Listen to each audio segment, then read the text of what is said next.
تو میں یہ عرض کر رہا ہوں کہ اللہ تعالیٰ نے فرمایا قُلْ إِن كُنتُمْ تُحِبُّونَ اللَّهَ فَاتَّبِعُونِي، اے پیغمبر آپ ان کو کہیے کہ اگر تم اللہ سے محبت کرتے ہو تو میری اتباع کرو۔ اب میری اتباع کرنے کا کیا مطلب؟ زندگی کے ہر شعبے میں اللہ کے رسول کی اتباع کرنی۔ ہماری ایک پرسنل زندگی ہے ہر انسان کی، اسی طرح ہر انسان کی ایک خاندانی زندگی ہے، وہ شوہر ہے، بھائی ہے، والد ہے، خاندانی زندگی ہے۔ ایک اس کی معاشرتی زندگی ہے، وہ کسی کا پڑوسی ہے، کسی محلے میں رہتا ہے، کسی شہر میں رہتا ہے۔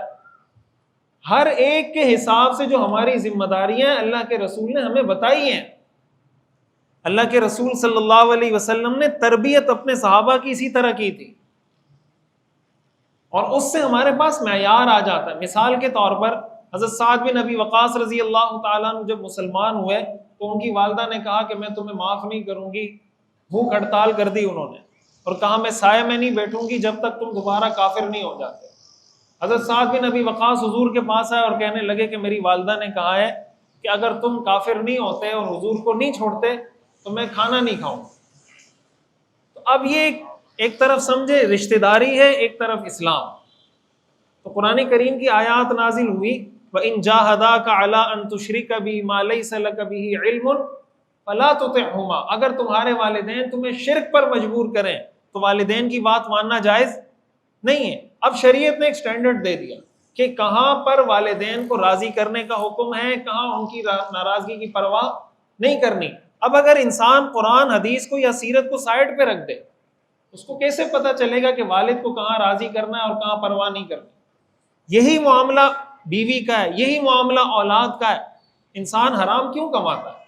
اپنی اولاد کے لیے کماتا ہے، بیوی کے لیے کماتا ہے۔ وجہ اس کی ہے کہ بیوی یہ ڈیمانڈ کر رہی ہے، وہ ڈیمانڈ کر رہی ہے، یہ ڈیمانڈ کر رہی ہے۔ تو اگر انسان کو یہ پتا ہو کہ میں نے بیوی کی ڈیمانڈ پوری کرنی ہے لیکن اللہ کو ناراض نہیں کرنا، اپنے بیٹے کی ڈیمانڈ پوری کرنی ہے لیکن اللہ کو ناراض نہیں کرنا، تو جہاں اس کی لمٹ پوری ہوگی وہ بیوی کو بتا دے گا کہ میں آپ کو یہ چیز خرید کے نہیں دے سکتا۔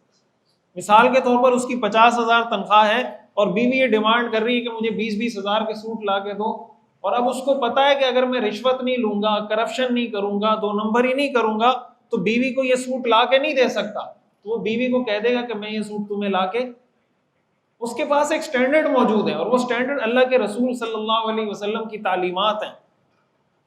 حضور علیہ السلام نے جو صحابہ پہ محنت کی ہے، جو معاشرہ آپ نے قائم کیا تھا وہ اسی طرح قائم کیا تھا۔ آپ حضور علیہ السلام کے دنیا میں تشریف لانے سے پہلے کے حالات دیکھیں اور دنیا میں تشریف لانے کے بعد کے حالات دیکھیں۔ حضور علیہ السلام نے محنت کی ہے، ایک ایک فرد پہ محنت کی ہے، ایک ایک شخص پہ محنت کی ہے۔ حدیث شریف میں آتا ہے رسول اللہ صلی اللہ علیہ وسلم عصر کی نماز کے بعد روزانہ بلا ناغہ اپنی تمام ازواج کے پاس جاتے تھے۔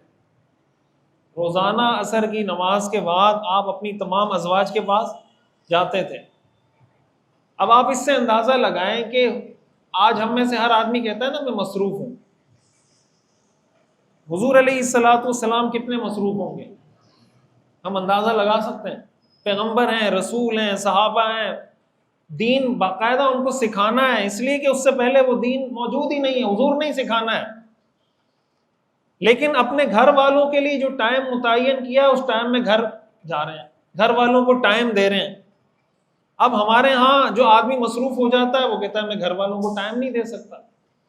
نتیجہ یہ ہوتا ہے جو میں عرض کر رہا ہوں کہ جب ہم کسی ایک جہت کو لیتے ہیں دوسری جہت کو چھوڑتے ہیں تو ایک جہت کا فائدہ تو حاصل ہوتا ہے، دوسری جہت کا نقصان بھی ہوتا ہے چھوڑنے کی وجہ سے۔